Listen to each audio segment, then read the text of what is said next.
Only got one person to blame, and that's myself, because I want to be consistent and I want to put out these player rating videos every single week that we play, or at least try to. And I have to do one for a 4-1 loss. From the highest of highs, from a 3-0 to start off this player ratings thing, to the lowest of lows with a 4-1 loss and your DP winger getting a red card.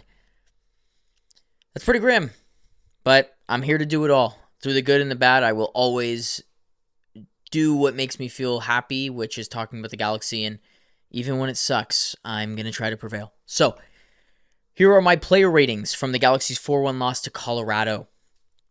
Let's start with the goalkeeper. We're always going to start with the goalkeeper. It's a 3 for me for Mikovic. I thought he was really awful on that first goal. Yoshida should have the front post covered for him, and so everything about that play is just almost like he was clicked off. And I think that through the early portions of this season, he hasn't really had to do anything. And I think that was a consequence today. Look, if you're a goalkeeper and you concede 4 goals, regardless of the style of chances, that goes towards you. And I didn't think his passing was great today. For as much as we held the ball in the first half, he didn't really do anything. His long ball distribution was poor. But man, he's had very limited chances to have an impact on any game. I think this would have been the game to have an impact, right? Like, if the Galaxy don't go down 1-0 there, he makes a save towards his far post. Not, look, I'm getting a little critical here, but maybe the Galaxy don't have Gabriel Pec get a red card. I don't know. But I just haven't seen a lot from Mikovic, and I think the conversations around him as a player are going to spark because we're using an international spot on him, and he doesn't have that much impact. So a 3 out of 10 for Mikovic. Now, going through the back line, Yamane, I have a 5. 8 defensive contributions. He was 5 and 5 in his duels. From a passing perspective, awful for Mickey Yamane. 77%. He has the turnover off the pass from Yoshida, and that's why I docked him a rating. But he came out of the match when it was 2-1, down a man. He's an integral part of this team. I didn't think he was great on the day, and in a defense that gave up 4 goals total, he gets docked points. But we didn't lose today because of Mickey Yamane. So it's a 5. I think that's going to be a pretty common theme here across the player ratings is I don't really know what to make of it. The Galaxy got back into a match and Gabriel Pec screwed him. So there's going to be a common theme here, but I'm going to go with a 5 for Mickey Yamane. And then in the backline, someone who's getting a little too much hate for me is Maya Yoshida, but for similar reasons for Mikovic, you give up 4 goals in a game as a center back, you get docked points, right? And in these player ratings, I've got to keep it consistent. He had 10 defensive contributions. The second goal, he jumps really far, which is not his game. I'm not loving the way that we're utilizing Maya Yoshida. I actually don't blame him for the first goal, but the second goal is his fault. Passing today, good again. Duels 1-4-6. He played 90 minutes. I like Maya Yoshida. I just, in a game where you concede 4 goals, you're going to get, the highest you really could get is 4. So, Maya Yoshida with a 4 for me. And his partner, Glesnes, he gets a 4 as well. Same things. But this was Glesnes' worst performance of the season. The first goal, he's just... I don't love the way that our center backs are stepping, and this maybe will be a Greg Vanney point, and I'll talk about him at the very end of this, but he wasn't great today. Or he wasn't great yesterday, and it showed, and his passing was a little wayward, and he played 90 minutes, and like I said with my Yoshida, like, if you concede 4 goals as a center back, you really can't get much higher than a 4 for me. So, Jakob Glesnes, a 4. Fuck, doing player ratings when your team sucked it up, a little more difficult.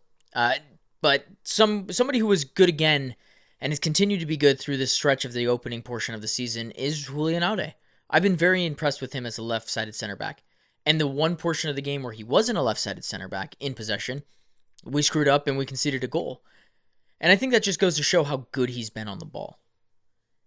I think he had an 83% passing percentage today, but 7 of 9 in his duels. Like, I didn't think that Aude had that ability to be a left-sided center half, but he's playing it very well.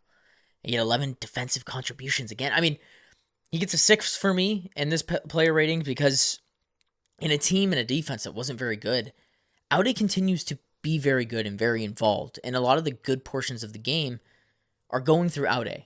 And him being there as a fundamental piece on that left side. And through the entire first half, like, the only motions that the Galaxy got going were off the left side, and he's a big component of that. So, a 6 for Julian Aude. That might be a little giddy, but that's okay. Sorrillo, a 6. The spine of the team is everything. And so, considering I gave Glesnes and Yoshida 4s, Sorrillo gets a 4 as well. Milo mentioned in the podcast yesterday that his long ball wasn't there. And when that went away, he became very limited in his actions on the ball. He had a 56 of 62, 90%, which is safe. It's tidy, but it wasn't very effective. We just held the ball. He just was passing it with Yoshida back and forth. Created 1 chance, had 6 of 10 duels, 5 defensive contributions. We were down a man. All those numbers are going to get inflated for that reason, but not his best performance. I don't know if I necessarily can blame him. His decision to be in the left center back role in that first goal, and that one's the one that's ringing in my head because it changed the complexity of the match to a certain extent. Why is he there? Why are we deploying him there? Why did he go to that position? He's the 6 in the system. And if your 6 vacates where he's supposed to be, whether by choice or by demand, that has to go on him. And so for a player rating, again, a max of 4, wasn't very impressed. And Elijah Winder, to carry on into that, agreed. 4. Again, the spine of the team has to be good for this team to be good, and especially when Royce plays, because of how important those midfielders are, Winder just kind of disappeared for me. His passing was tidy again, 35 of 39, 3 of 5 duels, 3 defensive contributions in a match where we had 10 men for a large portion of it, and he played 90 minutes. It's not very active. And I that's kind of how I felt about this performance. And Mila highlighted his work rate, and this is the one stat I can't put on there. That first goal, he just doesn't track back. And we needed him to, and he didn't. And the hustle stat doesn't show up for me here. And that's why he's a 4. And I think he's kind of honestly a little lucky to be a 4. As complimentary as I was for him last week, I'm going to be just as critical this week. And he's a young player. These are going to be the ebbs and flows of said young player, but the one thing that I can't ask more of from a young player is energy and work rate, and the fact that he got the start over somebody like Sanabria, who I'm pretty sure would have given that work rate, is really disappointing. It's really disappointing. So, a 4 for Winder. Joseph Paintsel came off with an injury. I gave him a 5. Tame is the word I'll use. I don't know why we don't filter everything through Paintsel. We're constantly going through Pec. 10 of 12 passing. Okay. 2 of 2 dual 1. Okay. 1 of 1 6 successful dribbles. Okay. Played 50 minutes and had an injury. There's just not a lot to go off here for me. And that injury is such a huge blow. The DPs have been really frustrating through the first 5 games, and I want more out of Paintsel, and I think that the team needs to filter the way that we play through Paintsel and through Klaus, and ugh is the word that I'll use, because that injury couldn't have come at a worse time, and I was hoping that we were going to see a better version of him in that second half. Like I said, in that left side, that was the only thing that really got the game going, and he was part of that, but 0 chances created.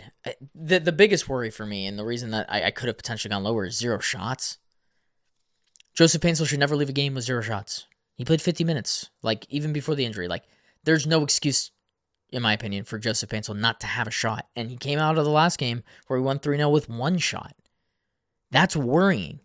Why is our DP left winger, who I've seen score goals and be lethal, getting 1 shot a game? It's not good enough. And that's more of a vanity thing. And like I said, we'll talk about that at the end. But a 5 for Paintsel.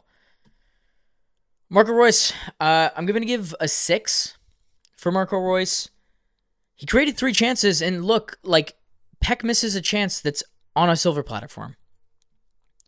I don't know what people are expecting out of Marco Reus. In my opinion, this is a perfect game. He played 71 minutes. He created 3 chances. He won his only duel. He had 2 defensive contributions. Look, we're not getting this crazy world-beating Marco Reus. Marco Reus is going to provide you with an attacking outlet. He's going to create chances. And ultimately, that's really what he provides. Whatever we're expecting from him, I think you need to either lower the expectation because you're basing it just off his name alone, or you need to understand that his role in this team is to be the provider and the creator. But he's not supposed to be your workhorse engine. The structure should be built around a guy like Marco Reus, not in addition to Marco Royce. I don't know if that makes any sense. I'd love to have that conversation in the comments with people. I know this is going to be a decisive one, but I thought Royce was good. And the only reason he stopped being good is because we went down to 10 men and he had to be taken off because he, obviously in a game with 10, he doesn't have the legs for 11 full 90. Why would he have the legs for a game with 10 men? Way too much hate to a guy that I think is doing actually a pretty good job, and the numbers are backing that up. 3 chances created. Pec should have had an assist. He actually should have had 2 to Pec. Over top, Pec just awful touch, hits the keeper. And then the second one where he just kind of puts it right at the backup keeper. Not good enough from Pec, and I think that Royce is getting too much blame for that. So it's a 6 for me on the day. I thought it was just average Marco Royce. And if that's the average, like, it's pretty good.